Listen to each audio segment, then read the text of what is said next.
আজকে চলে এসেছি আমাদের জমিতে। আর আমাদের জমিতে আমরা তুলব আজকে মিষ্টি আলু।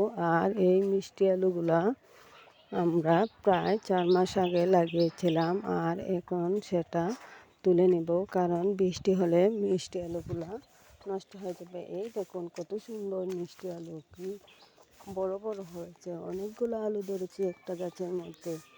আর এই আলুগুলা সিদ্ধ করে যে কোনো সময় খাওয়া যায়। আর এই আলুগুলা অনেক মিষ্টি হয়। আর অনেকগুলো আলু ধরেছে আমাদের জমিতে। আর এই জমি তেমন বেশি জায়গা না, খুবই অল্প জায়গা, তারপরও অনেকগুলো আলু ধরেছে। দেখুন প্রকৃতির দৃশ্যটা দেখতে কতটা সুন্দর ও মনোরম দৃশ্য দেখা যাচ্ছে। বৃষ্টি নাই, তারপরও জমিগুলার ফসল খুবই সুন্দর এবং ভালো হয়েছে।